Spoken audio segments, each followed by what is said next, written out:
The latest Labour documents are exposing the hypocrisy of our socialist politicians, who themselves are a little bit corrupt.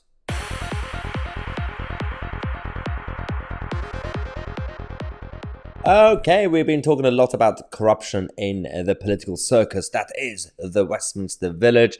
It's a non-partisan issue. It's cross-party.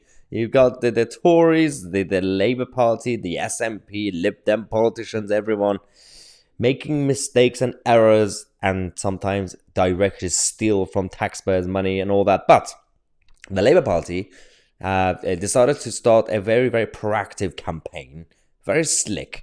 And initially, I was impressed. I said, this is pretty good.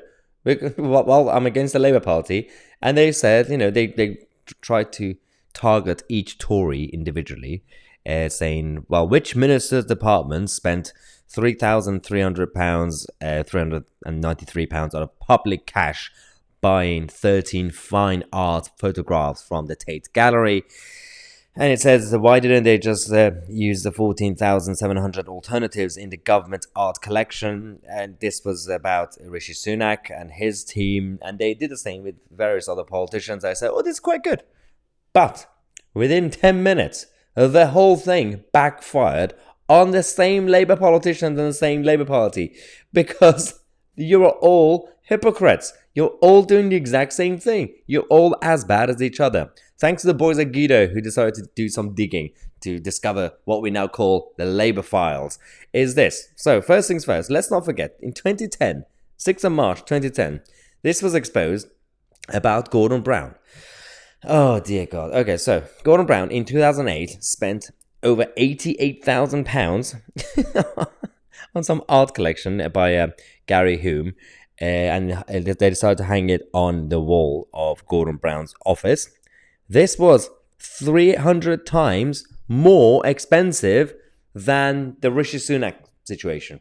Not to say that, but that means Rishi Sunak is innocent, that wasn't a waste of taxpayers' money, blah, blah, blah. No. I'm also against this Tory cabinet and the way they waste people's money. But that was 300 times more expensive. And that was in 2008.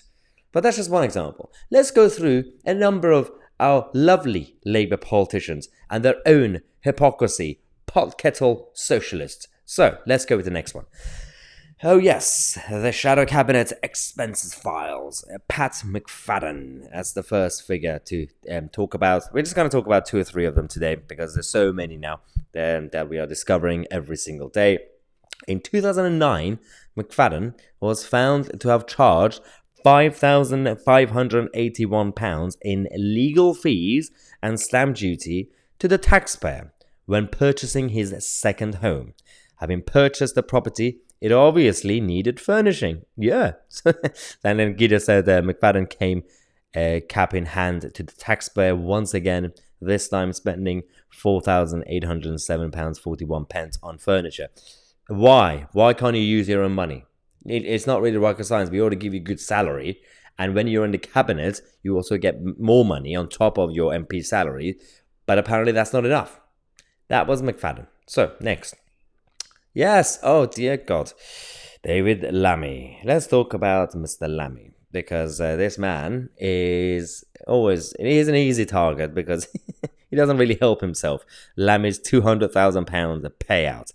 Back in October 2004, the Haringey Advertiser revealed that taxpayers had been forking out for Lammy to rent a second home in South London, despite his own constituency home in Haringey being just 28 minutes from Westminster by tube. Why? This arrangement, says, cost the taxpayer over £12,000 between April 2003 and March 2004. This is absolutely disgusting, by the way. But all these tiny stuff have been happening over the years. So individually, as a story, they were not really that attractive for a lot of people, especially in the mainstream media. So they didn't really cover it properly. Some local press did, but not really the likes of BBC or Sky. But when you put them all together, it shows you the toxicity of the political class. Next. Oh yeah, Yvette Cooper. Oh, what has she done now?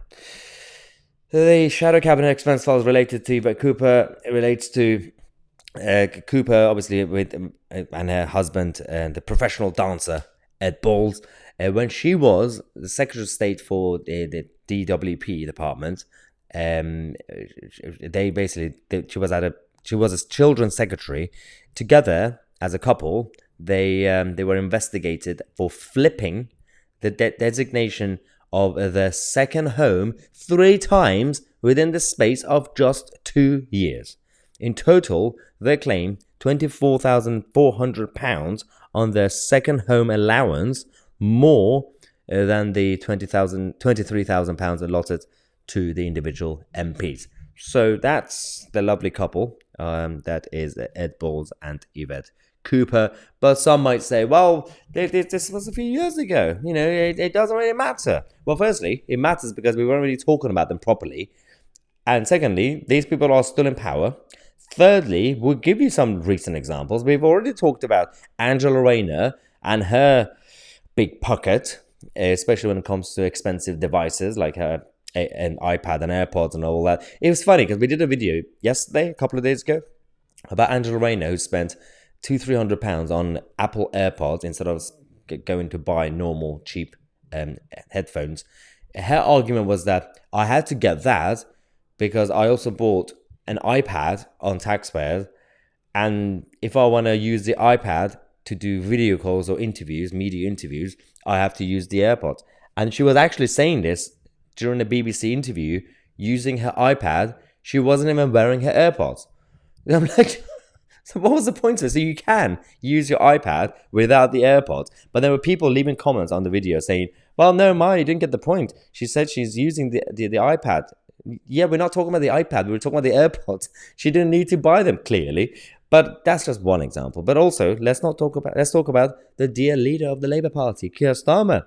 More recently, taxpayers paid £160,000 for Sir Keir's chauffeured car with a driver and a lovely car and everything else to just go around, and he was part of the establishment.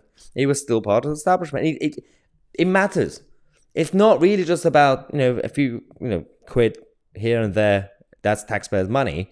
Because firstly, you put them all together over the years, it's a lot of money. Secondly, it's the principle of it.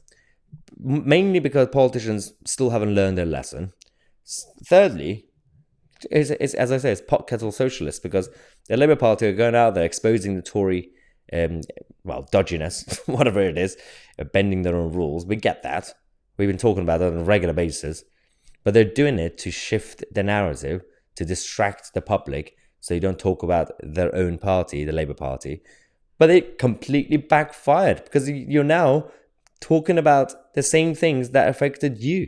So now we're talking about it. Now we're going to be exposing you every single day whenever you cross the line, which is usually every 10 minutes. Let me know what you guys think of this video. If you're new to the channel and you enjoy the content, make sure to subscribe and support independent media. I'm Mahyar, Tousi, and we are the media.